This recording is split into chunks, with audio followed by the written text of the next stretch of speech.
est-ce qu'on n'a pas moyen de faire des restaurants extrêmement expérientiels où en fait on rend ça hyper accessible avec des plats faits maison de saison. Le but d'Ephéméra, c'est vraiment de plonger les clients dans un monde sans prendre un billet d'avion. Donc en fait, on vient créer des espèces de bulles de toutes pièces avec un mélange de vidéoprojection, donc de nouvelles technologies, de décors. Et donc c'est là où on est rentré avec notre premier investisseur, le fondateur de Free, qui est donc Xavier Niel.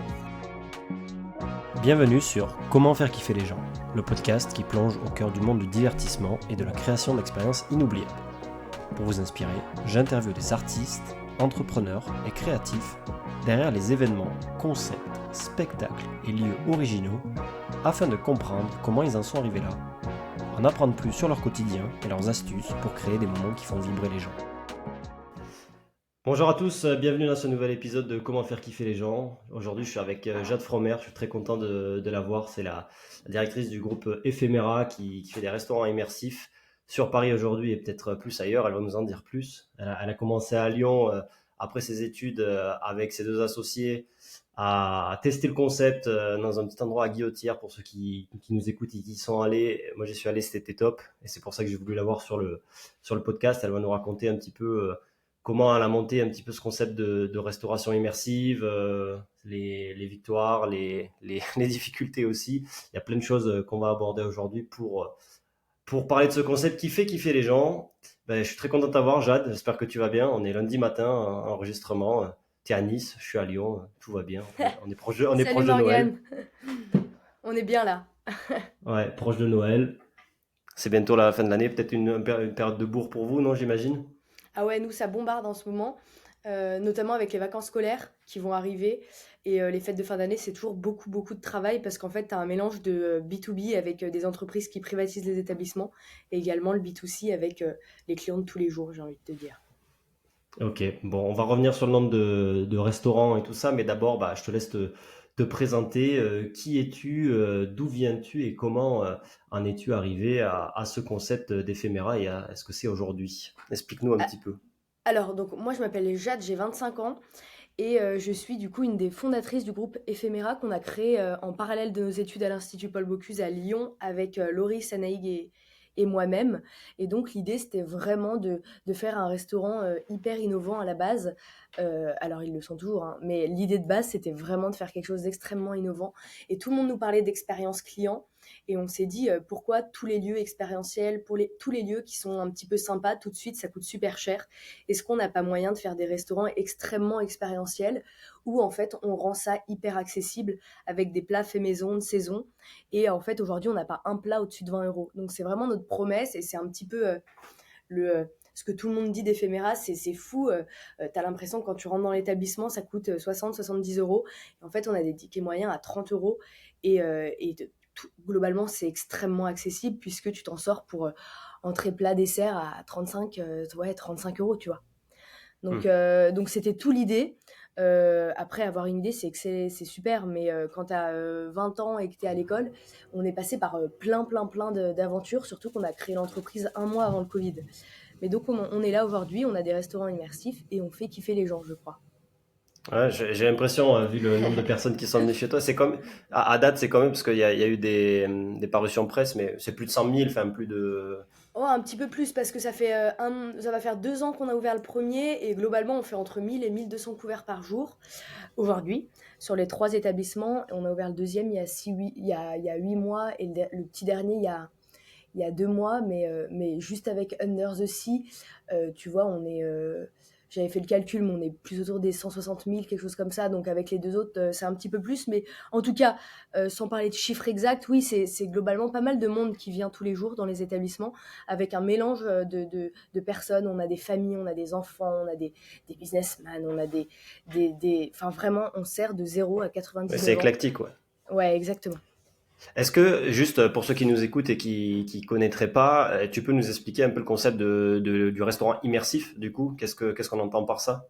Ouais, alors le but d'Ephéméra, c'est vraiment de plonger les clients dans un monde sans prendre un billet d'avion. Donc en fait, on vient créer des espèces de bulles de toutes pièces avec un mélange de vidéoprojection, donc de nouvelles technologies, de décors. Et après, on essaye de rendre tout ça en corrélation avec la food et la boisson. Et donc en fait, on crée des mondes. Chaque univers c'est un restaurant. Donc on a ouvert Under the Sea où t'es sous la mer, Stellar où t'es dans l'espace et Jungle Palace où t'es dans la jungle.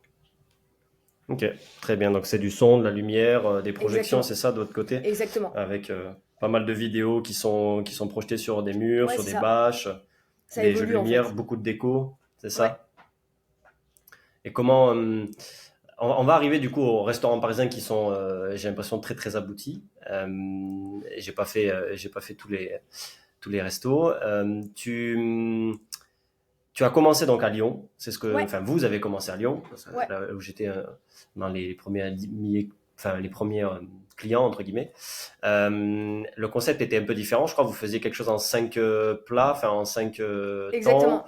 et donc vous l'avez fait évoluer. Donc là ce qui m'intéresse, c'est, j'imagine que vous avez justement beaucoup testé, beaucoup prototypé pour arriver à là où vous en êtes aujourd'hui, parce qu'il faut sûrement lier comment dire, je pense que c'est des gros investissements ce que vous faites Ouais, pour clairement. arriver justement à créer cette immersivité cette immersion pardon, tout en proposant des plats de qualité mais à bon prix.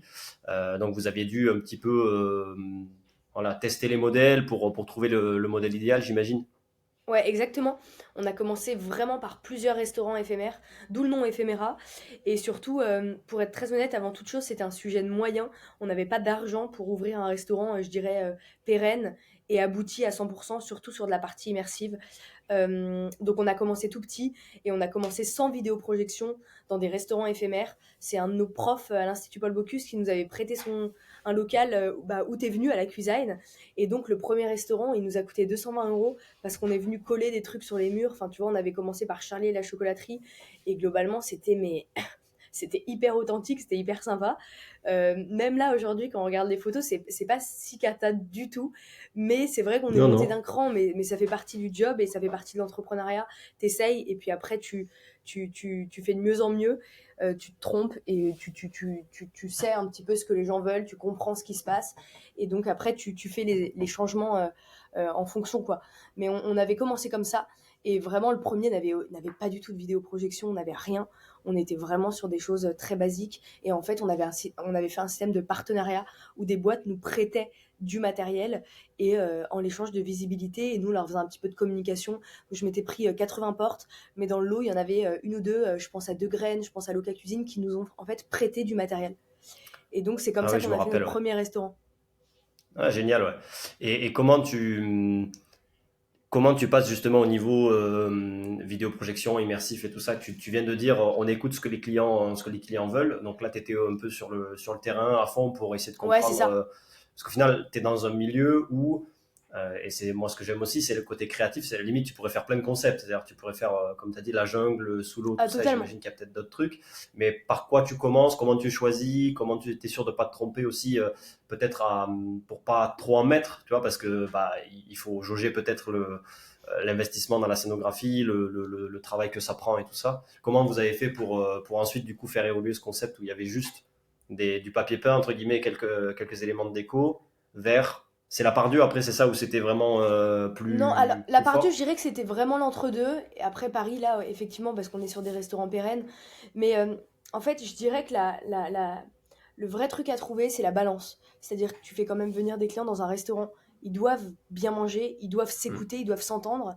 Tu peux pas, faut pas non plus que ce soit Disney et qu'il y ait une attraction dans l'établissement. Faut que ça reste un restaurant avec une ambiance un petit peu waouh. Donc ça, c'est la vraie balance à trouver. Au début, on a commencé par plein de choses. À Lyon, typiquement, à la cuisine, dans notre premier restaurant, ce qu'on faisait, c'est que vraiment, à chaque lancement de plat, il se passait quelque chose. Mais avec nos moyens, hein. C'est-à-dire que tu avais quelqu'un qui parlait, tu avais du son, tu avais de la lumière qui bougeait un petit peu, c'était light, mais tu vois, on se disait qu'à chaque changement de plat, fallait le faire.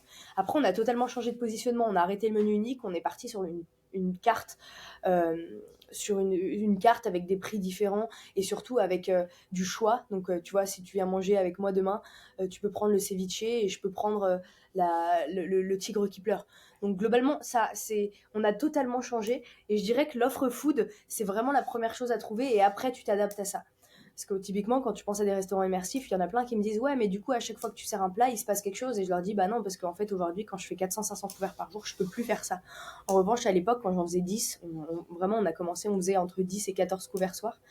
Et on était tous les trois. Et en fait, bah, effectivement, Là, on avait quelque chose d'un petit peu plus, enfin en tout cas de très différent. Mais on s'est rendu compte qu'on ne le rendait pas vraiment accessible, cette restauration immersive, parce qu'on avait plutôt des tickets moyens à 70 €.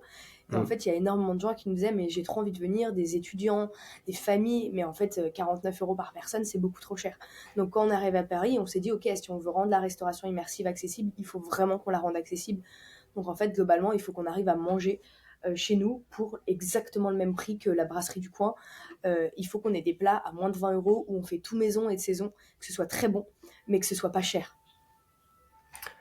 Très bien, non, mais je suis totalement aligné avec ce que tu es en train de dire.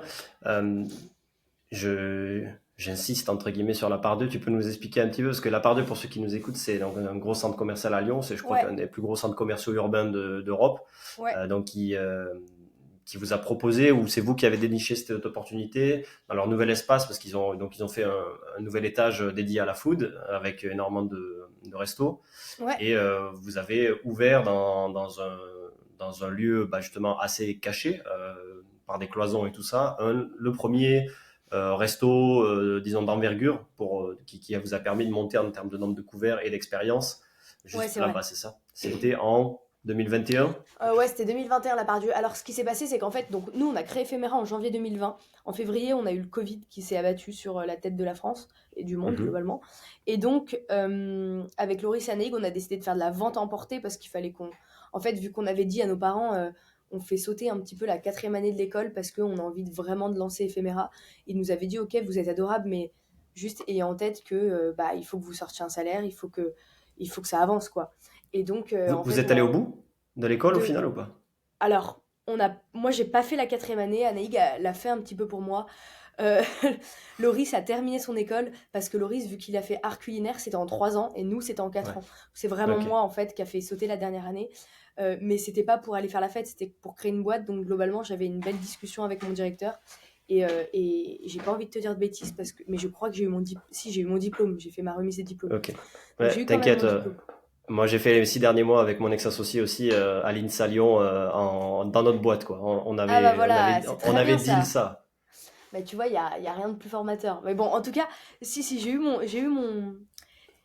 mon diplôme. Et donc, on n'avait pas. On a créé. Donc, on est arrivé, en fait. On a fait de la vente à emporter pendant des mois, tous les trois, parce qu'il fallait qu'on paye le loyer, il fallait qu'on tienne un petit peu nos engagements. Et c'était hors de question de fermer Ephéméra alors qu'on l'avait ouvert depuis un mois et que ça cartonnait. Donc, on a fait de la vente à emporter. À la fin de cette vente à emporter, du coup, on avait fait parler un petit peu de nous à Lyon. La Pardieu nous a contacté, nous a dit voilà, on fait un concept sur le toit de la Pardieu, est-ce que ça vous intéresse? Et nous, il faut savoir qu'on avait vraiment pas d'argent, et donc on a négocié avec la Pardieu d'y aller, mais on a fait un bon deal qui était assez intéressant pour nous.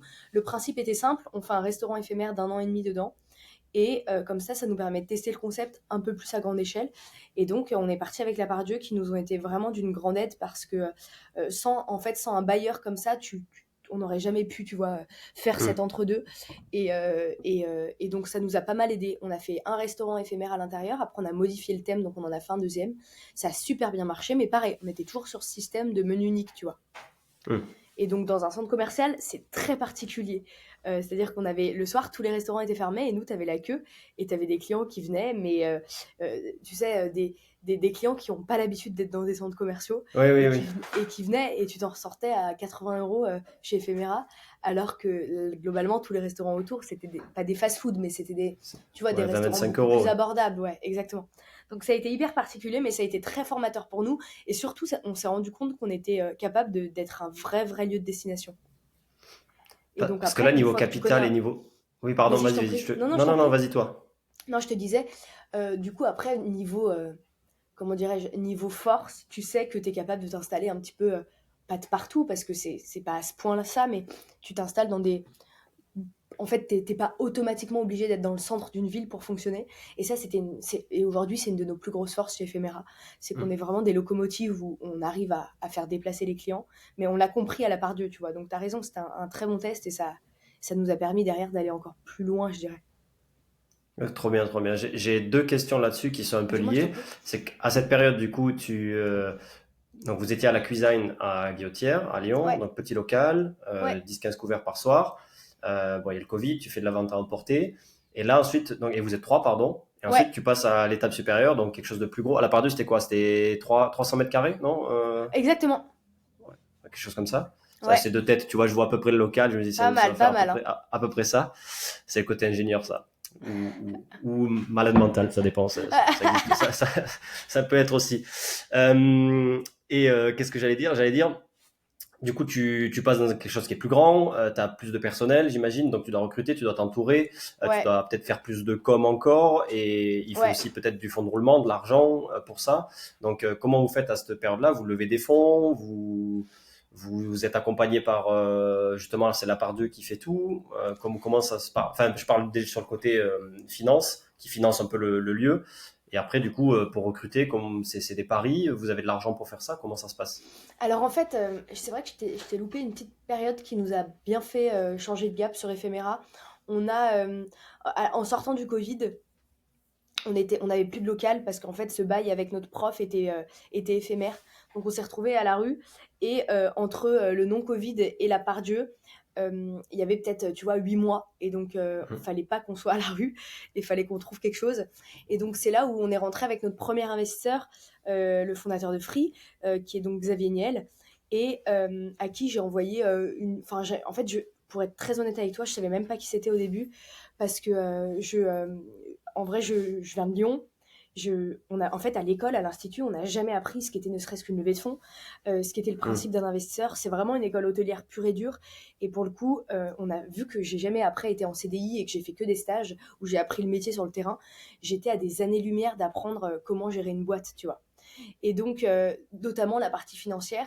Et en fait, je suis tombée sur Instagram sur une certaine Élise qui avait mis en story des échanges avec Xavier. Et donc, je me suis dit, mais ouais, il a l'air trop sympa et tout. Donc, je me suis un petit peu renseignée sur la personne. En fait, j'ai appris que c'était un des plus gros entrepreneurs au monde. Et j'ai inventé une dizaine d'adresses mail pour rentrer en contact avec lui. Et dans le lot, il y en a une qui était bonne. Et donc, de là, Xavier m'a mis en contact avec Jean de la Roche-Brochard, Ouais, Kima Ventures, ouais. qui gère son fonds Kima. J'ai rencontré Jean et ça a été nos premiers investisseurs.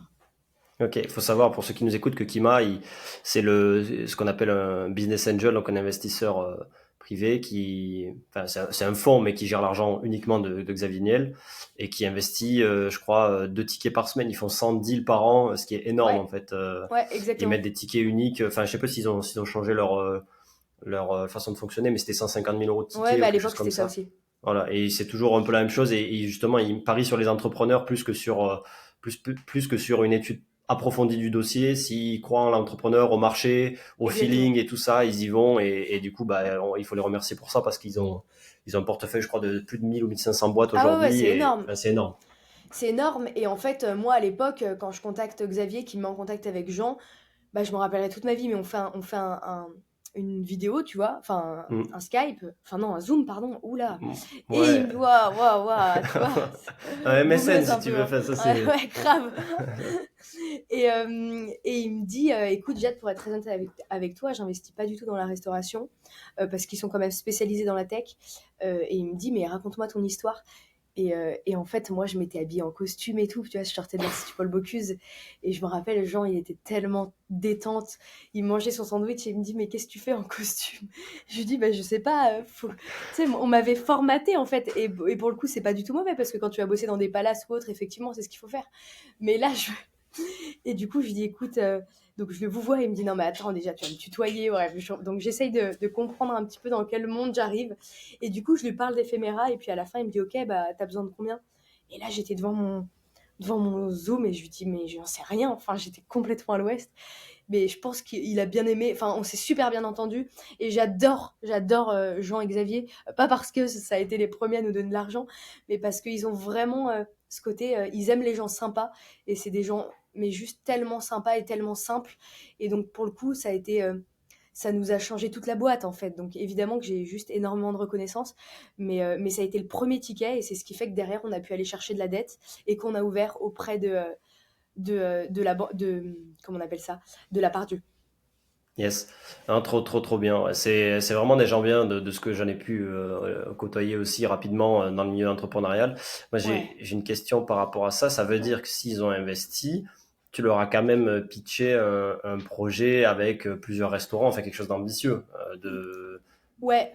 Parce qu'ils Alors, vont pas investir que sur ta tête juste non, pour non, je un leur ai petit pitché. resto, Non, entre non, guillemets, quoi. évidemment.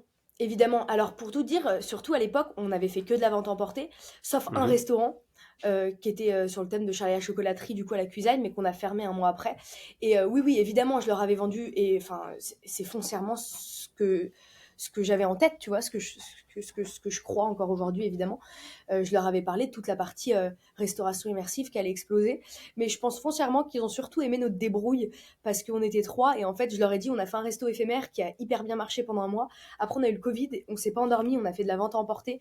Et je me rappelle que Jean, il avait surtout été marqué par les chiffres de vente à emporter. À l'époque, on faisait 300-400 kebabs par jour à 3. Donc on se levait. Donc la nuit, Loris, il travaillait toute la nuit. Et nous, avec Anaïg, on allait livrer le matin. On voulait pas passer par les plateformes. Il y avait un système de réchauffe à la maison. Enfin bref, mais tu vois, on s'était vraiment donné, quoi. On travaillait comme des dingues. Et je pense qu'il avait surtout aimé ce côté un peu déter. Et derrière, évidemment, le projet qui était, en tout cas dans ma tête, très clair. Alors, pas en termes de positionnement, parce que plein de choses ont changé. De ce que j'ai pitché à Jean il y a 2 ans versus ce qu'on fait aujourd'hui, on a des années-lumière. Mais en tout cas, je pense qu'il avait bien aimé l'enthousiasme et le fait que j'avais quelque chose de très clair dans ma tête. Alors, en tout cas, très clair en termes de vision où j'allais. Je sais pas si le projet, quand je le pitchais, il était clair, parce que pareil, j'ai appris sur le moment ce qu'était un pitch. Il m'a juste dit, du coup, parle-moi de ton projet. J'ai parlé comme quand je parlais à une pote, tu vois. Et donc, c'est passé. Mais donc, je pense qu'il a vraiment aimé le fait qu'on avait un projet qui était précis, qui était assez novateur, parce que personne venait parler de restauration immersive.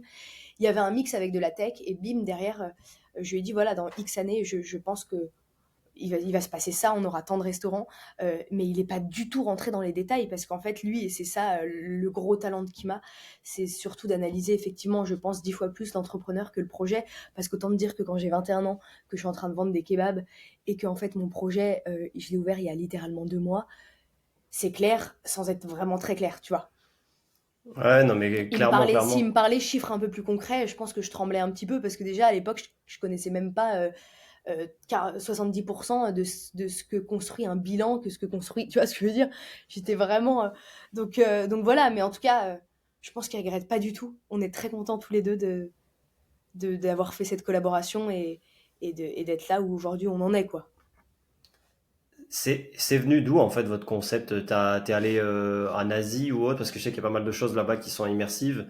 Enfin, on peut penser aussi à Paul Perret qui est dans le top, enfin, c'est le top 1 peut-être mondial, j'en sais rien, peut-être t'as un avis là-dessus, je suis pas l'expert, mais avec son restaurant ultraviolet, enfin ultraviolette, vous avez remarqué justement qu'il y avait une tendance là-dessus et vous êtes engouffré dedans? Comment? Non, non, non, pas du tout. En fait, à la base des bases, c'est venu d'un restaurant éphémère, donc et je suis pas du tout à l'initiative de ce restaurant. C'est une copine avec qui je discutais qui s'appelle Estelle, qui avait décidé de faire un restaurant éphémère avec ses copains de la promo. Il y avait notamment Loris dedans, pour mettre en pratique ce qu'ils avaient appris à l'école. Donc, ils avaient loué un restaurant éphémère à Lyon pendant 48 heures et ils avaient décidé de faire un resto, mais c'était vraiment plus focus cuisine. C'était Mhm. vraiment mettre en pratique ce qu'ils avaient appris dans leur stage, parce que eux, ils étaient en art culinaire. Et donc, elle m'avait dit écoute, on fait un restaurant éphémère pendant 48 heures, est-ce que ça te botte de venir, tu nous donnes un coup de main, etc. Et je lui avais dit bah oui, avec plaisir. Et donc j'avais fait ce restaurant éphémère avec eux, on était une dizaine, et donc je m'étais totalement pris au jeu. Il y avait quelque chose d'un peu particulier, c'était pas immersif, mais on faisait en fait, c'était sur l'illusion. Donc, par exemple, normalement, tu es censé prendre ton café à la fin de ton repas. Bah là, en fait, ton amuse-bouche, c'était une réduction de queue de bœuf. Donc, en fait, il y avait un truc sur l'illusion. Rien de fou, mais un petit peu ludique, tu vois. Et déjà Mhm. ça avait cartonné en l'espace de 2-3 heures. On avait été complet sur tout le week-end. J'avais appelé le Bonbon Lion pour qu'il nous fasse des articles. Donc, je m'étais pris un peu au jeu de l'entrepreneuriat, tu vois. Et en fait, à la fin de ce week-end, j'ai dit, mais les gars, c'était trop bien, ça vous dit, on en refait un dans 2-3 semaines. Et du coup, personne n'avait dit oui, sauf Anaïg et Loris. Et c'est comme ça qu'on est devenus associés. Et donc, on a fait un deuxième restaurant. Et après, derrière, tout s'est enchaîné avec Charlie à la chocolaterie, La Pardieu et maintenant Paris. Ok, donc c'était plus du retour terrain de se dire, tiens, Ouais, vraiment. si on mixe du ludique, de l'expérience sensorielle, entre guillemets, en Exactement. plus de la bonne bouffe, bah Ça marche, quoi. ouais. Totalement. Donc c'était ça, et aussi on avait un projet d'école qui s'appelait Avant-Scène, où en fait c'était vraiment ce qu'on avait fait à l'époque. C'était tu prenais, et on avait une salle blanche et on devait être pris au hasard par groupe de 10 et on devait faire un restaurant immersif à l'intérieur de enfin un restaurant éphémère avec un budget de zéro. Et ça, pour le coup, ça m'a énormément aidé, puisqu'en fait, ce qu'on a fait derrière à Lyon, version grand public, je me suis totalement inspirée d'avant-scène. Et nous, en tant qu'étudiants, on allait dans les restaurants éphémères de nos copains, et tout le monde se disait, mais c'est dingue ce truc, tu vas dans des mondes et tout. Il y avait des copains qui avaient fait des restaurants sur le thème de la forêt enchantée, sur le thème de Charlie la chauvaterie, sur le thème de... Enfin, plein, il y avait 10 000 thèmes, tu vois. Et c'était trop bien. Et je m'étais dit, mais il faut l'ouvrir au public. Pourquoi il n'y a que nous qui sommes privilégiés, on est dans une belle Hmm. école où on peut avoir en fait accès à ce genre de trucs. Et donc derrière, je m'étais aussi imprégnée de ça. Donc c'est un mélange de plusieurs pensées, je dirais. En même temps, je m'étais dit pourquoi quand Disney ils arrivent à faire des marques de dingo, en fait, t'arrives vraiment à rentrer dans des lieux de fou et à être immergé. Par contre, tu manges pas très bien. Pourquoi Ouais. on peut pas faire la même chose mais en mangeant super bien? Donc tu vois, il se passait plein de choses dans mon cerveau et je m'étais dit ok, il y a plein de choses à faire.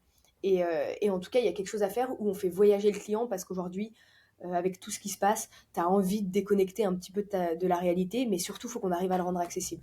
Non, bah, je suis complètement d'accord. Et après, on va revenir sur la question des RH et tout ça là pour la part Dieu, parce qu'on a on a un peu divergé.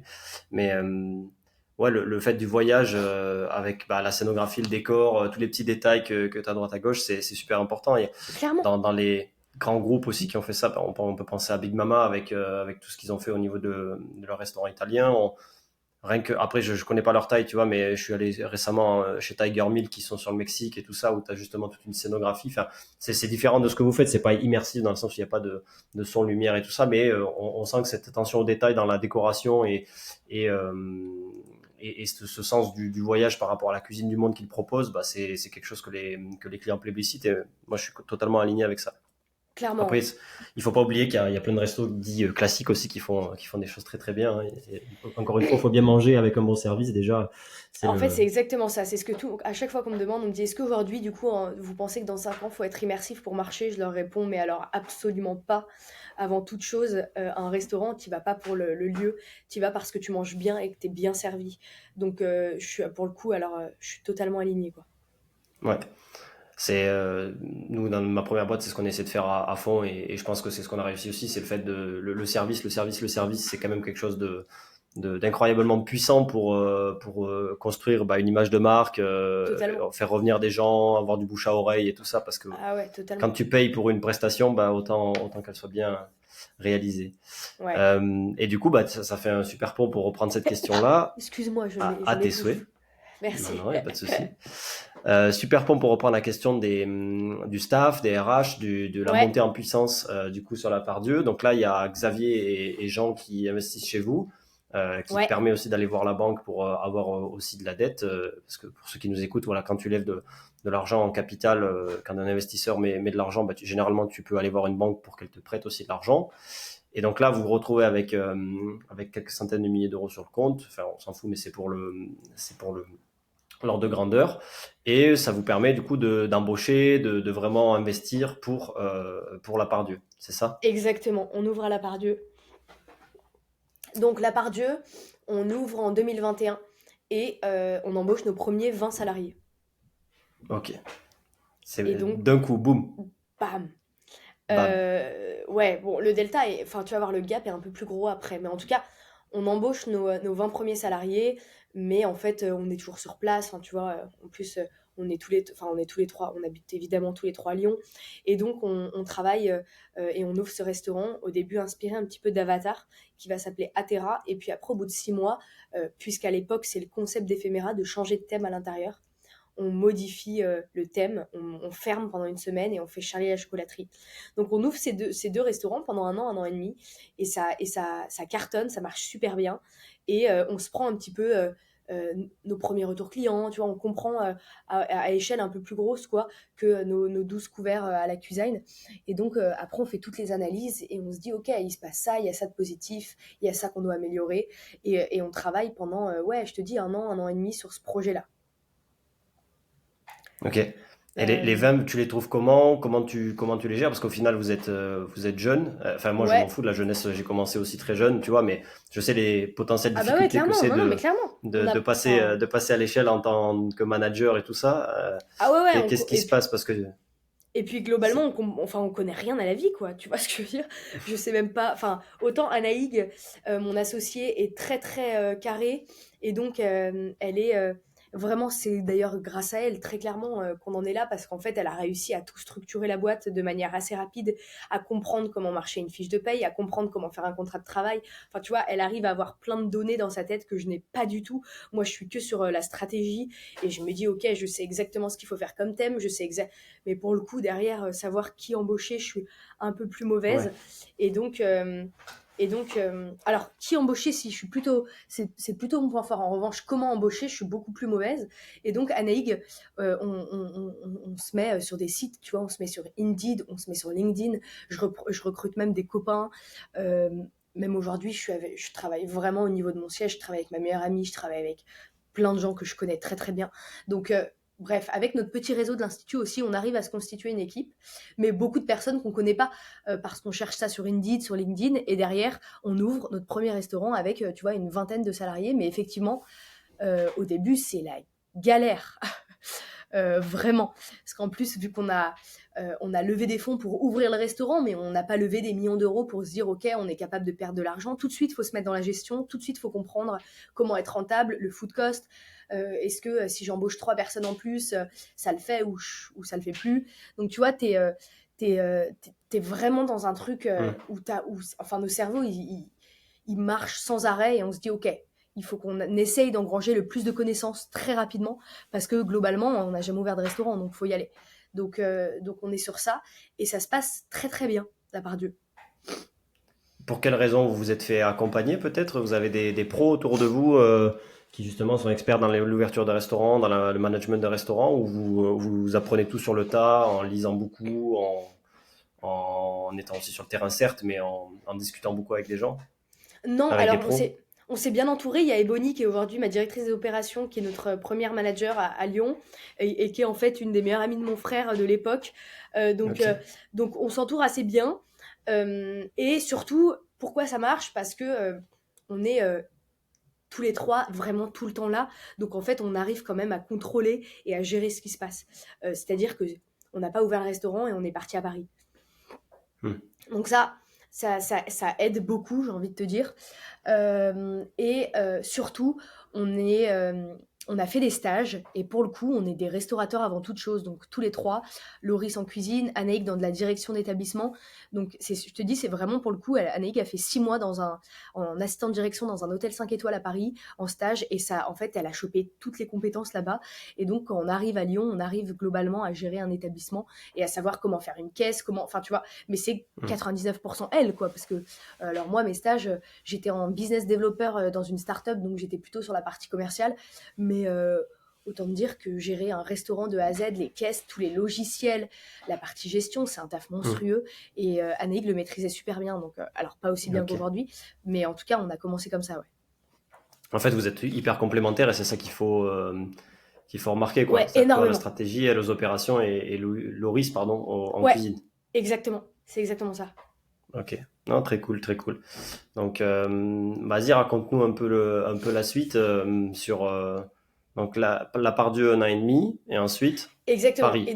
Parce que et du coup, donc c'était une volonté peut-être d'aller déjà sur la capitale pour le marché. Vas-y, explique-moi un peu. ouais, exactement. On voulait aller à Paris, mais c'était un gros risque pour nous parce que marcher à Lyon, c'est pas la même chose que marcher à Paris.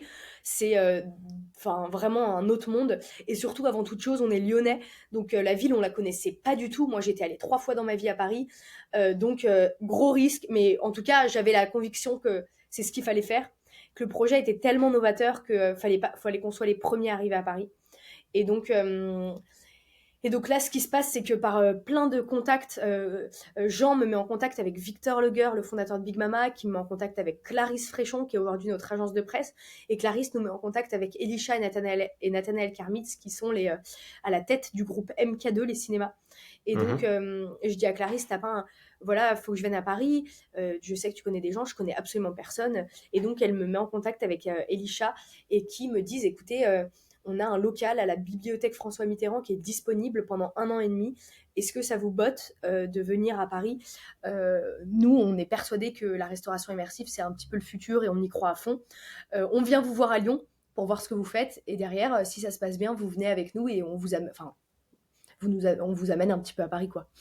Donc ils sont venus à Lyon, à la Part-Dieu, et ils nous ont dit, ok, alors en plus même à Lyon, en vrai les budgets étaient quand même relativement plus faibles évidemment qu'aujourd'hui.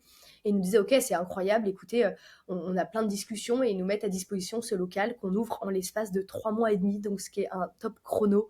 Vraiment, on n'a pas dormi en fait pendant 3 mois et demi parce que en fait le bail est précaire. Donc, en fait, Ouais. chaque mois est compté. Et donc, nous, on avait fait notre business plan sur 1 an et demi. Mais en fait, un business plan sur 1 an, c'est pas le même que sur 1 an et demi. Donc, il fallait absolument qu'on ouvre rapidement. Et donc là, je dirais que c'est le plus gros risque qu'on ait pris. En tout cas, si tu compares un petit peu où t'en es dans ta boîte, ton âge, ton niveau de dette à ton âge et le projet que tu vas faire. Donc, on est allé chercher de la dette auprès de la banque euh, qui nous a sauvés, vraiment, qui est ma banque lyonnaise, et on a tout donné. Et en fait, on a ouvert notre premier restaurant. Alors, il est encore éphémère, mais c'est le dernier qui est éphémère, mais qui est toujours ouvert aujourd'hui, qui s'appelle Under the Sea. Donc, on l'a ouvert il va avoir, que je te dis pas de bêtises, 2 ans au mois de mars, parce que le bail a Ouais. été reconduit 1 an de 10 plus. mars, c'est ça? 10 Ouais, 10 mars mars. 2022. C'est ça. Ok. Et là, le concept, il évolue un petit peu, non, déjà? Donc là, tu as plus de projections, plus de... Par rapport à la Part-Dieu, tu passes un step encore en termes d'immersion, d'expérience? Alors, là, c'est Ou de simple. taille peut-être? Alors, Explique-nous. ouais, on passe de 300 à 1200 mètres carrés. Ouais, Et alors, ok. il y a 600 mètres carrés qui sont inutilisables parce que c'est du laboratoire. Mais globalement, ouais, on passe de 170 couverts par jour à 550. Aujourd'hui, ouais, c'est à peu près 550 couverts en moyenne. Donc là, aujourd'hui, tu vois, avec du recul, bah, quand j'en parle, je sens la surprise des gens en face de moi. Ouais. Le côté, ah d'accord, mais enfin, qu'est-ce que t'avais pris ce jour-là? Enfin, et, et en fait, et je pense foncièrement que la jeunesse nous avait rendu foufou. Je Ouais, sais t'es pas, je crois insouciant. qu'on y croyait, mais et puis même encore aujourd'hui, si c'était à refaire, évidemment, je le referais. Alors, c'est toujours plus facile quand ça fonctionne, mais franchement, le risque était assez fat, puisqu'on arrivait à Paris avec un bail précaire. Donc en fait, déjà, tu te fais prêter de l'argent, mais tu sais qu'au bout d'1 an et demi, tu n'as plus de local pour rembourser ton prêt. Donc je sais même pas comment on a réussi à convaincre la banque. Et derrière, on a surtout un nouveau marché. En fait, un concept, mais qui peut s'éclater la figure dans une grande ville. Hmm. Fallait ne surtout pas se foirer. Enfin, il y avait un énorme sujet opérationnel, puisque tu passes de 150, 170 couverts à 500. Donc ouais, gros sujet. On va pour faire le même genre de restaurant immersif qu'à Lyon, donc avec les mêmes capex globalement. Et en fait, on se dit, mais pas du tout. Ça va pas le CAPEX, faire. c'est investissement, hein, Pardon, les mêmes pour ceux investissements, qui... ouais. Ouais, ouais, Et je, t'inquiète, et je me, je fais ça aussi des fois. et je me dis, mais waouh, mais c'est une énorme bêtise parce qu'en fait, là, si on arrive avec le même restaurant qu'à Lyon, on est mort. Il faut qu'on monte d'un cran. Et donc là, grâce à notamment Elisha et Nathanaël, pareil, hein, ce sont vraiment des personnes qui nous ont permis d'être là aujourd'hui. On a été mis en contact avec notamment le studio Superbien, qui est un des meilleurs studios au monde et qui nous a fait toute l'immersion de Under the Sea. Mais du coup, les chiffres, les investissements triplent. Enfin, tu vois, parce qu'en fait, tu es face à quelque chose d'extrêmement qualitatif Hmm. et tu fais plus de la débrouille. Et donc voilà, on ouvre le premier il y a 10 mars l'année dernière. Enfin, il y a 2 ans. Presque 2 ans. Ça va faire 10 ans, ouais. 2 ans, pardon. Ouais. Mais là, tu es obligé de t'entourer en plus peut-être de personnes plus seniors encore en cuisine et tout ça. Enfin, il faut que ça roule, Ouais, faut que exactement. ça roule sans accroc, quoi. Alors là, on recrute une soixantaine de personnes. Et donc effectivement, surtout le but premier, c'est de sortir Loris de la cuisine parce il est, il est associé. Donc en fait, lui, j'ai envie qu'il ait le côté vraiment, je réfléchis, je mets en place les cartes, je manage. Mais impossible, il a beaucoup de mal. Et d'ailleurs, c'est 6-8 mois après qu'on se sépare avec Loris en excellent terme, hein. C'est un de mes meilleurs copains aujourd'hui. Et d'ailleurs, il travaille encore avec nous. Il fait toute la partie événementielle. Mais on se sépare sur la partie je dirais plus terrain. Donc Mhm. on se sépare avec Loris et on décide d'embaucher Laurelia, qui est ma chef exécutive aujourd'hui, qui a notamment beaucoup travaillé avec Éric Fréchon, etc., et qui est capable de faire du gros volume et qui a un management assez hors norme. Et donc effectivement, quand tu passes de 12 couverts à Lyon, même après à 150, mais bon, à 500, c'est un autre métier. Tu dois plus Ouais. être Deux vraiment ans après. cuisinier. Ouais, tu dois être gestionnaire, tu vois. Ouais, bah oui. Ouais, c'est ça. Ouais, même pas 6 mois après, parce que le premier, Enfin, ouais, clair. Enfin, un an après, ouais. Donc, tu te dis, il faut plus être cuisinier, il faut être gestionnaire. Et pour le coup, Loris, il est extrêmement talentueux. C'est un petit génie. Moi, je suis persuadée que dans quelques années, il aura des belles étoiles dans son restaurant. En revanche, sur la partie grand volume, c'est un autre. En fait, c'est vraiment un autre profil, tu vois. Mhm. Loris, il sort de l'Institut Paul Bocuse. Il a travaillé dans des très belles maisons, dans des étoilés. Il travaille il est très minutieux, il aime travailler quand même relativement seul. Et là, en fait, il fallait gérer 30 mecs, tu vois, c'était un autre métier. Donc voilà comment ça s'est passé. Et donc après, bah, c'est la réalité de l'entrepreneuriat. Donc tu t'exploses la figure, tu modifies des plats, tu changes de C'est-à-dire, positionnement. Bah, parce qu'au début, qu'est-ce qui se passe? C'est quoi les trucs les plus durs qui vous sont arrivés? Tu vois, les gamelles, les ratés. le gros Vous êtes raté du toujours debout, début, donc ça veut dire que vous avez ouais, eu on de la l'a récupéré. résilience et tout. De toute Le façon, gros après, raté. lever de l'argent, moi je dis souvent, je sais plus où je l'avais entendu, tu sais, quand tu lèves de l'argent et tout ça, parce que bah, c'est nécessaire des fois pour lancer des projets comme ça, c'est de l'argent qui te donne un nombre de coups dans le barillet, tu vois, pour te tromper à plus ou moins grande échelle, tu vois. Totalement, totalement. Mais le premier gros échec, c'est quand on arrive à Paris, on a voulu, tout le monde nous disait: «Oh, Paris, mais le niveau, de la nourriture, il faut vraiment qu'il soit excellent parce qu'en fait, vous arrivez dans une ville où il y a tellement de bons restaurants» et donc on a fait la bêtise de vouloir faire beaucoup trop élaboré, mais quand tu fais 500 couverts, ça marche pas. Hmm. Et donc, la carte a duré une semaine, hein, on l'a fait sauter en une nuit, mais globalement, en une semaine, on s'est, waouh, ça a fait mal. Et puis, le problème quand tu ouvres à Paris et que tu as un nouveau concept, c'est que ta première semaine, elle est quand même fatale. Mais écoute, on a bien récupéré le truc. Et derrière, surtout, on a tout de suite compris ce qu'il fallait faire. Et on a tellement de gens qui. Je pense que c'était catastrophique dans nos têtes, mais ça l'était pas du tout pour les clients. En revanche, tu vois, même gagner 2 points de qualité, c'est tellement énorme et c'est ce que je voyais et c'est ce que je voulais faire. Donc on a fait une carte beaucoup trop compliquée, tu vois, avec des... Vraiment, je sentais que Loris voulait rajouter une touche de gastro, mais qui n'allait Hmm. pas du tout. Premièrement, dans la clientèle qu'on servait, qui voulait des choses très simples, très réconfortantes, pas chères. Et deuxièmement, dans le volume qu'on servait. Donc, fallait trouver le juste milieu. On a modifié la carte et après, ça s'est passé super bien avec une carte où on fait, enfin, où tout est. Alors, on a déjà une première partie en épicerie où tu vois, on vient chercher des petites pépites vers des producteurs. Et donc, il n'y a pas beaucoup de travail, juste on met en avant vraiment des très bons produits. Après, on a une 8-10 entrées, 8-10 plats, 3-4 desserts et basta. Et cette carte n'a jamais changé depuis le début d'Under the Sea. Alors, effectivement, les plats changent parce qu'on fait toute saison. Mhm. Et puis quand il y a des plats qui vont pas, on les modifie parce que c'est toujours la même chose, faut tester. Mais maintenant, enfin là, je te parle de ça il y a un an et demi parce que fallait comprendre ce qui marchait, ce qu'il fallait faire. Depuis maintenant, je dirais un an, vraiment, même avec l'ouverture de Stellar, etc. On sait exactement quelle carte faut faire, dans quelle direction faut aller, parce que en fait, on connaît notre public, tu vois. C'est quoi le public du coup? T'as un type parce que tu me disais tout à l'heure que t'avais de tout Waouh. âge et tout ça, mais c'est qui C'est les beaucoup de premiers qui loisirs quand même. ont ouais loisirs Ouais, c'est beaucoup de loisirs, c'est-à-dire qu'on sert effectivement tout type de clients, mais on a énormément de loisirs. le soir du Euh, coup Ouais, mais même le midi, beaucoup le de midi. business. Mais week-end, mercredi, c'est beaucoup de familles. Mais sinon, on a des couples, on a beaucoup de personnes qui viennent de très loin. On a des gens qui peuvent faire 2 heures, 3 heures de route pour venir manger chez nous. On a des personnes, enfin, ce qui m'a le plus marqué, c'est un gars qui venait du Mexique et qui a fait son voyage à Paris en fonction de nos établissements et qui veut faire les 3 restaurants, tu vois. Donc, enfin, ouais, on a vraiment ce côté destination. Et ça, c'est quelque chose de très fort qu'il faut absolument qu'on garde. Oh, génial, non mais bravo en tout cas pour déjà être arrivé à faire ça et là du coup tu m'as parlé donc du MK2, vous êtes autour du cinéma, c'est Ouais, ça exactement. à Bibliothèque François Mitterrand. Et ensuite arrive Stellar, du coup. Donc là, Ouais, tu passes sur des beaux commerciaux, c'est ça? exactement. Donc du Là, on est sur des 369 qu'on établissements appelle. pérennes. Ouais, exactement. Que ce soit Jungle ou Stellar, on a ouvert nos premiers restaurants officiels, je dirais, pérennes. Et donc sur des beaux 369. Et Ok. donc, Du coup, c'est plus éphéméra. ah, la Je bonne touche sur le question. sujet. Ouais, mais t'inquiète, hein, Oui, j'ai, tu dois avoir l'habitude. Ouais. ouais. Alors, c'est plus éphéméra parce qu'on fait plus de restaurants éphémères comme on l'entend.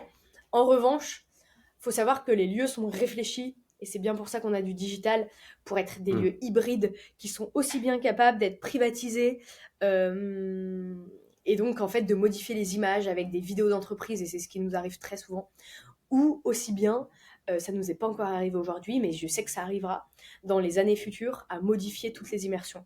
C'est pour ça qu'on garde le mot éphéméra, Hmm. c'est que je pense que ça peut rester des restaurants éphémères, pas dans des thèmes, c'est-à-dire qu'on ne peut pas faire Stellar chez Jungle. En revanche, tu es capable de modifier toute l'immersion.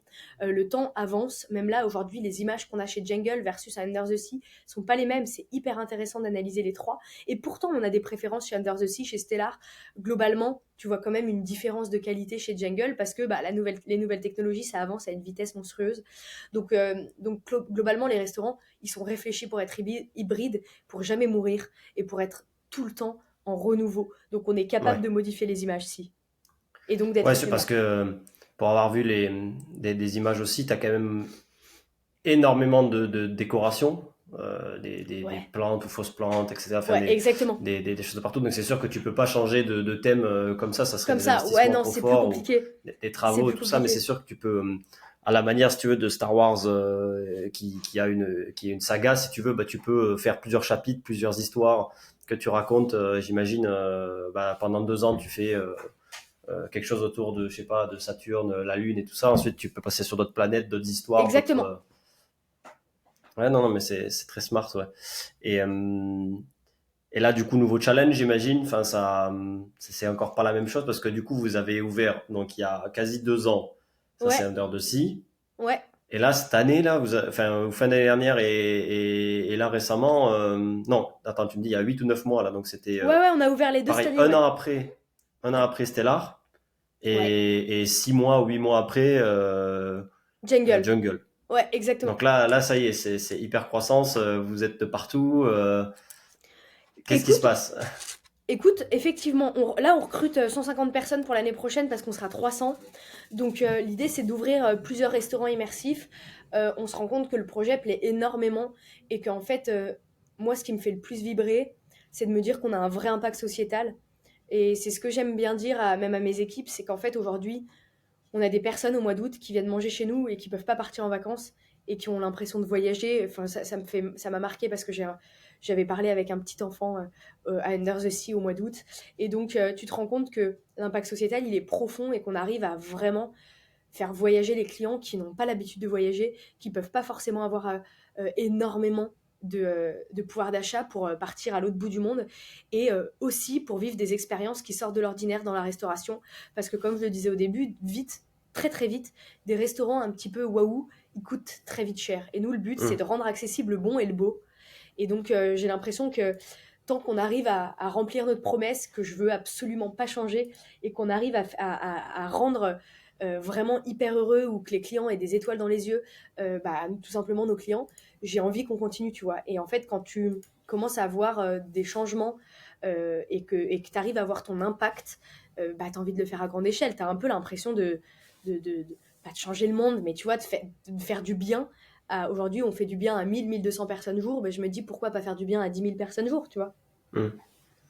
Ouais, donc Donc, ouais, la suite c'est Paris ou pas que? Est-ce que vous allez non, revenir non, pas que. L'année ici à prochaine, Lyon? ah, la question.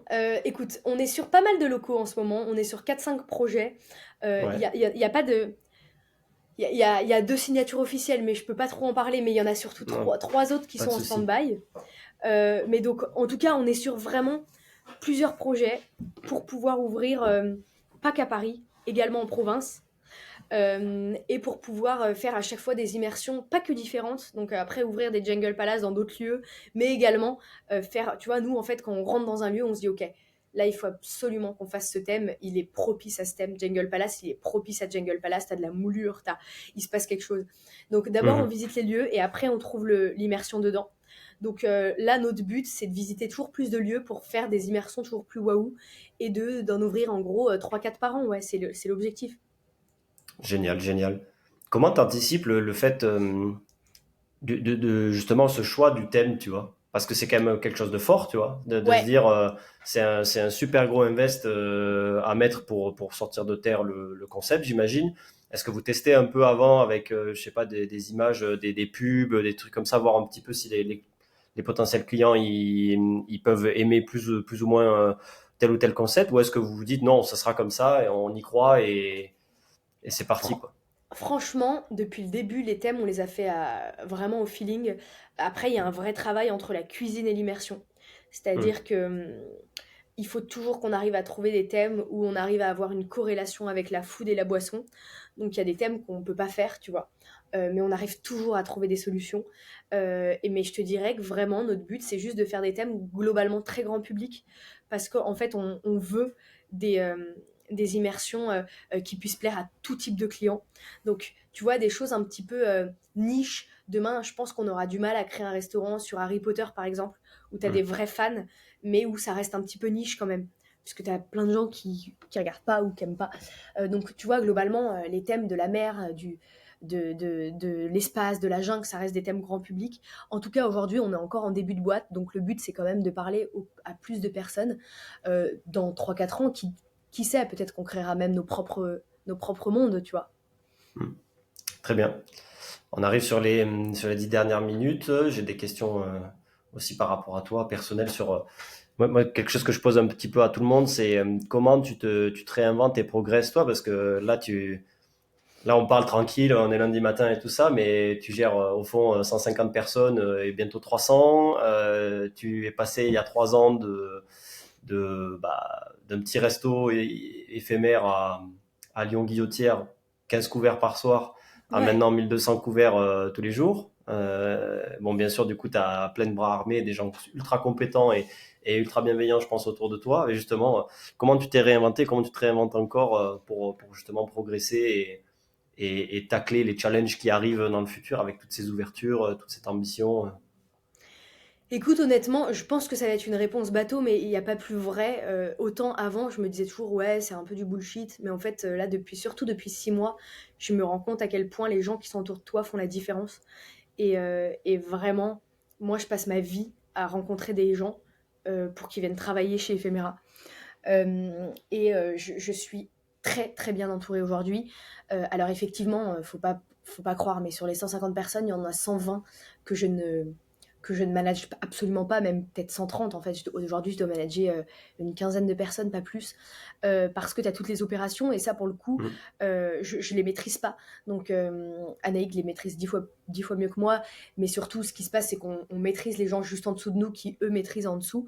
Et honnêtement, c'est ce qui fait toute la différence. C'est-à-dire que nous, on l'a vu, ça fait maintenant 3 4 ans qu'on a la tête d'éphéméra, et en fait, tu vois, t'as des espèces de montagnes russes dans l'entrepreneuriat, et c'est la même chose au niveau de ton entreprise, c'est-à-dire au niveau du personnel. Parfois, il y a des moments où il nous manque 15 personnes et on galère, et d'autres, ça se passe super bien.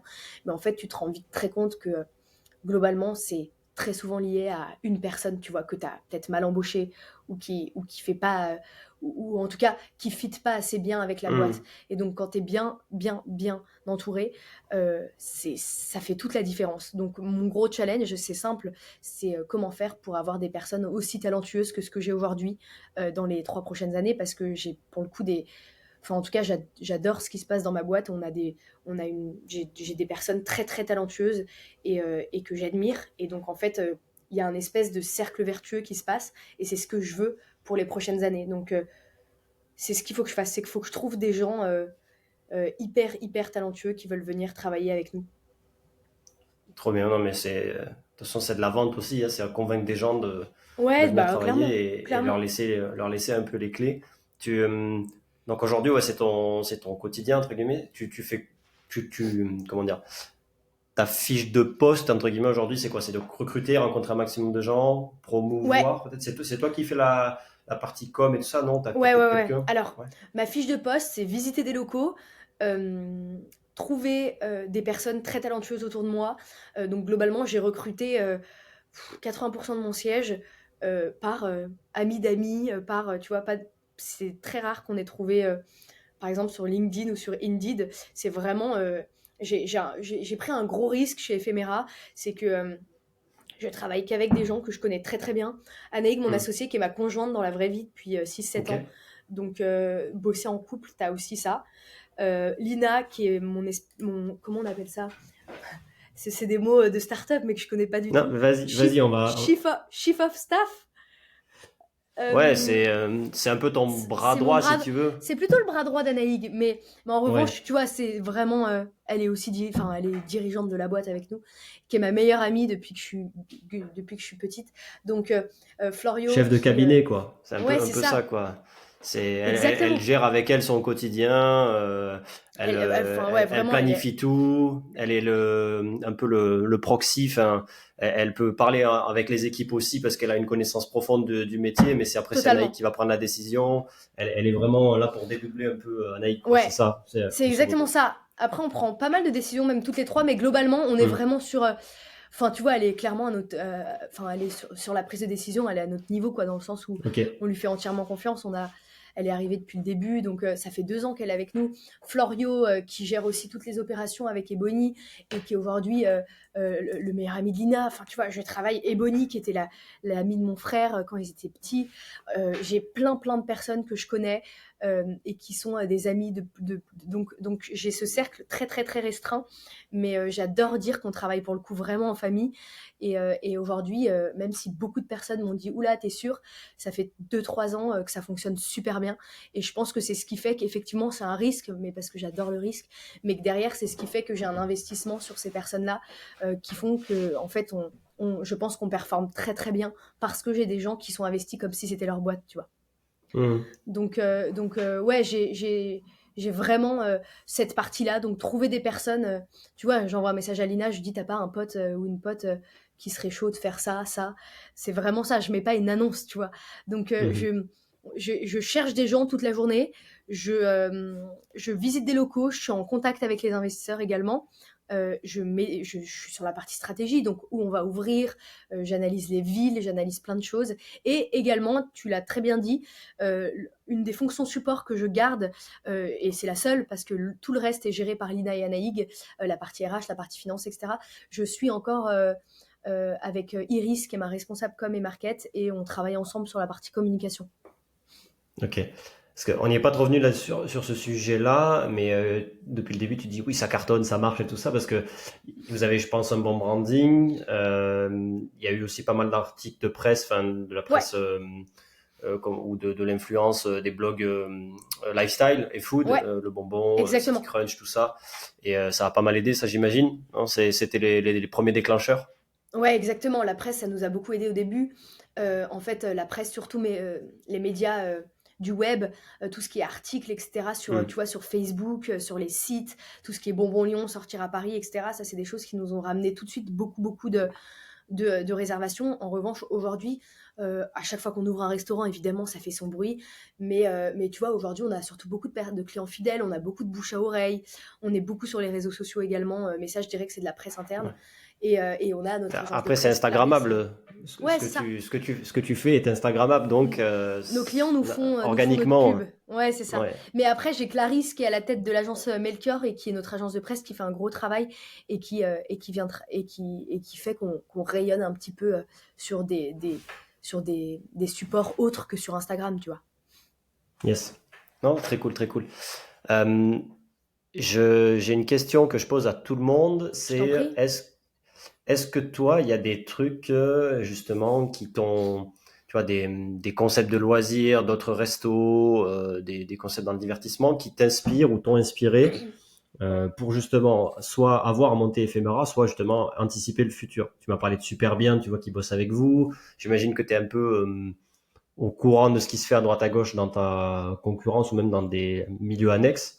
Est-ce qu'il y a des trucs que tu te dis, waouh, ça c'est trop bien, j'en ai pris des bouts, ou alors je pourrais en prendre des bouts pour créer une nouvelle expérience Écoute, moi j'adore les nouvelles technologies, donc je suis toujours à l'affût de ce qui se passe. Je suis abonnée à tout ce qui se passe sur les réseaux sociaux, tu vois, les nouvelles expériences immersives, etc.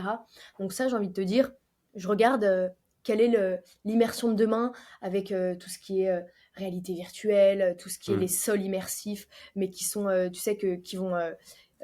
en fait, si tu marches, ça va détecter où t'es. Enfin, tu vois, plein de choses comme ça. En revanche, sur la partie restauration, je crois qu'on a trouvé notre créneau, on le fait plutôt bien. Et donc aujourd'hui, évidemment, on s'inspire tous les jours. Il y a des plats, quand je vais dans des restaurants, j'envoie une photo à l'Aurélia, je lui dis ça, faut le mettre à la carte, c'est une tuerie. Donc on s'inspire tous les jours de ce qui se passe, que ce soit dans le contenu de l'assiette et également les décors. Mais globalement, si je devais te sortir une marque, je ne l'ai pas forcément, parce qu'aujourd'hui, on est les seuls à faire de la restauration immersive accessible. Donc en fait, évidemment que j'admire tout ce qui est Paul Perret, etc. Je trouve ça fou. Je ne l'ai jamais fait d'ailleurs, à mon plus grand regret, il faut que j'aille le faire. Mais j'admire, mais c'est très dur de se comparer puisqu'on n'est pas du Hmm. tout sur le même positionnement. Donc en fait, moi, il y a un vrai travail que je dois faire, c'est la balance entre combien je dois mettre dans mon restaurant versus qu'est-ce que je propose à mes clients. Parce que l'immersion, tu peux aller tellement loin. Mais d'un côté, si on parle purement business, faut que ça reste rentable, tu vois. Mm. Donc en fait, mon travail, c'est de me dire, je trouve la meilleure expérience au meilleur prix pour mes clients parce que si je fais une meilleure expérience, en tout cas, si je fais une expérience vraiment dingo, tu peux toujours faire plus en immersion. Bah en fait, je vais devoir mettre des prix au double sur ma carte et j'ai surtout pas envie d'enlever ça. Donc on a trouvé la balance parfaite entre l'expérience est dingue et en même temps le prix que je fais payer à mes clients est nickel. Donc je vois plein de choses toute la journée sur les réseaux sociaux, mais c'est à moi tu vois, de me calmer et de me dire non Jade, ça tu ne peux pas le faire. Non, Ouais. Jade, réfléchis, là tu peux pas, t'es un restaurant. Par exemple, pareil, on nous compare pas mal avec l'Atelier des Lumières, mais on peut pas, parce qu'en fait, Ah, je connais pas, moi. Attends, fais bah, voir. c'est une immersion, en fait, c'est les premiers qui ont fait de l'art numérique à Paris, euh, mais en fait, ça fait, je crois, 2 000 à 3 000 mètres carrés, et surtout, il n'y a pas de table au milieu, donc moi, à la seconde où je mets des tables, bah, je peux pas projeter sur le sol, parce que c'est... Mm. Enfin, il y a plein de contraintes qu'on n'imagine pas. Ouais, l'Atelier des Lumières, c'est trop bien. Mais c'est très différent. Enfin, déjà, eux, c'est que du mapping, c'est que ça. Mm. Je regarderai en détail. Ça peut être intéressant pour les avoir sur le podcast. Ouais, ouais. Trop bien. Deux dernières questions. Allez, c'est parti. Comment tu vois le futur justement du divertissement au sens large, pas que foot, parce qu'au final c'est un peu ce que vous faites, c'est je sais pas comment on pourrait appeler ça, C'est clairement ce qu'on fait. foodtainment, Ouais, c'est clairement ce qu'on euh, fait. Euh, foodtainment. je pense que, comme toujours, en fait, c'est pas en 2023 que le divertissement a été créé. Tout le monde a envie de toujours de faire quelque chose. Et surtout, je crois que les gens sont vraiment à la recherche d'expérience, dans le sens où ils en ont marre de faire toujours la même chose tous les samedis. Donc, en fait, ils veulent vraiment des choses qui changent, que ce soit en food, comme la sortie de demain. Et je pense qu'il y a énormément d'industries qui vont se réinventer. Même, tu vois, c'est bête, mais on peut prendre le cinéma avec le 4DX. Enfin, tu vois, c'est des choses où, en fait, le client, il veut être surpris. Et donc, effectivement, moi, je peux t'en parler en food, mais dans tous les domaines, il faut que les clients, ce soit ludique, il faut qu'ils aient des choses qui changent, il faut que ce soit quelque chose qu'ils puissent raconter à leurs copains et leurs copines. Mais avant toute chose, il faut surtout maîtriser les opérations et que dans toute industrie, l'expérience de A à Z, elle soit bien réfléchie, quoi. Donc moi, je pense que effectivement, l'immersion va faire que prendre parce que ça fait partie de comment se renouveler, comment faire des choses hyper innovantes et comment faire que mon client il se prenne un petit peu une claque dans la figure. C'est le meilleur moyen aujourd'hui avec les nouvelles technologies. Mais le loisir de manière générale et le divertissement va continuer à prendre et même sans immersion, tu vois. Je sais qu'à Londres, tu as beaucoup de restaurants qui cartonnent où tu peux jouer au ping-pong, où tu peux faire des restaurants un peu jeux en même temps. Oui, J'ai pas Bounce ça fait. s'appelle. Bah voilà, mais j'ai C'est pas Bounce à fait. Londres. C'est génial. Moi j'ai fait à Londres Bounce, c'est trop bien. Et Et puis tu vois, t'as pas d'immersion.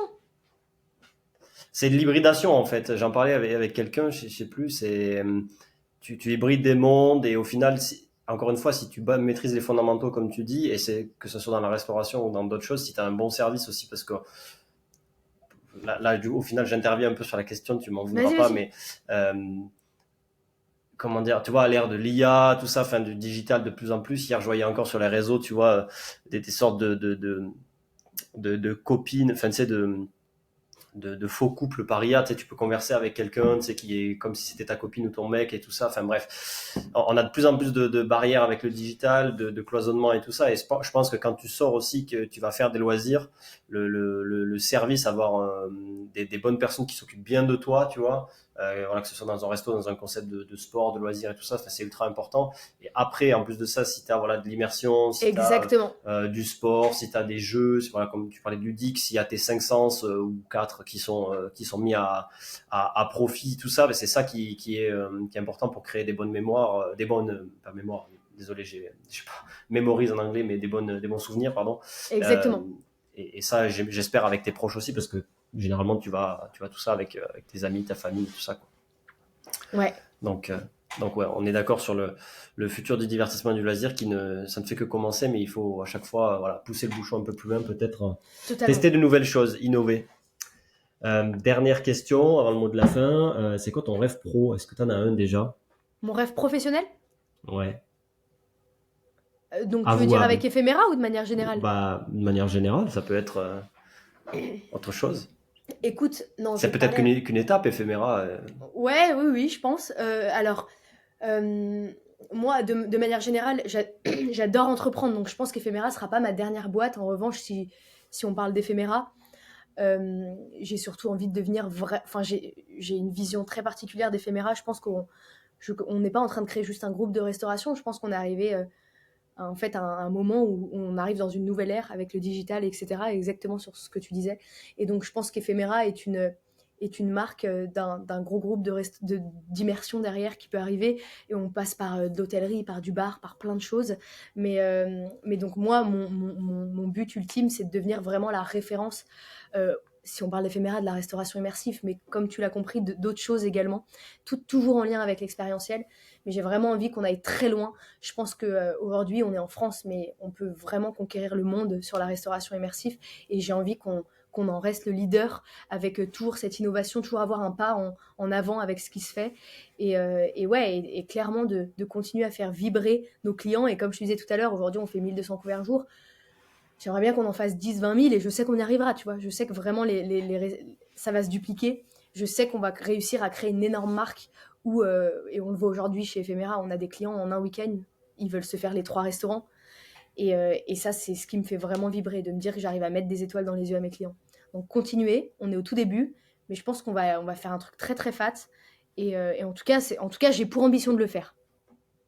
Ok, écoute, c'est très bien, ça finalise bien cet épisode, bien ce podcast. J'espère que ceux qui nous écoutent auront appris plein de choses et pourront s'inspirer avec ce parcours de ouf. Un mot de la fin peut-être, ce que tu veux pour résumer, pour Oui, donner j'ai un un mot de la conseil, fin. ouvrir. S'il y a des gens Venez qui chez veulent Ephéméra. exactement, je vais donner mon adresse mail dans le podcast. S'il y a des gens qui sont fans d'entrepreneuriat, d'expérience client, écrivez-moi. Mon adresse mail, c'est jade@ephéméra-groupe sans le e.com. Voilà. Ok, parfait. Si vous voulez aller bosser chez Ephéméra, développer de belles choses avec Jade, Anaïs Exactement. et leurs équipes, c'est par là que ça se passe. Écoute, merci beaucoup. Merci C'était très Morgane. intéressant. Merci à C'était toi en tout super. cas. Hâte de venir tester le dernier et puis on se croisera peut-être dans la vie Avec un de plaisir. ces quatre. Et puis je te souhaite, mais je vous souhaite surtout parce que tu n'es pas seul, hein, il faut le rappeler, un grand succès encore, plein de projets, des petites bourdes pas trop graves quand même parce qu'il faut toujours progresser, il faut jamais se croire arrivé, je pense. Totalement. Mais surtout un gros succès et du kiff pour les clients. Voilà, c'est pour ça Merci beaucoup qu'on fait ce Morgane. podcast, c'est pour parler de kiff. Merci à toi et à très vite. Salut, ciao. Salut Morgane. Ciao. Merci à tous d'avoir écouté cet épisode jusqu'au bout, j'espère qu'il vous a plu. N'hésitez pas à mettre un avis et un commentaire sur votre plateforme favorite, Apple, Spotify, Deezer et d'autres. Il y a aussi des versions vidéo courtes sur Instagram ainsi que la version longue sur YouTube du podcast. Si vous avez un projet ou idée d'événement, de lieu de loisirs, de concept de divertissement que vous souhaitez concrétiser, si vous avez besoin de renfort sur un événement pour de la gestion opérationnelle, ou enfin si vous avez besoin de créativité pour créer une expérience client de dingue afin de faire kiffer les gens, notre expertise pourrait vous être utile. N'hésitez pas à nous contacter à l'adresse hello, cfklg.com. Merci beaucoup et à très vite.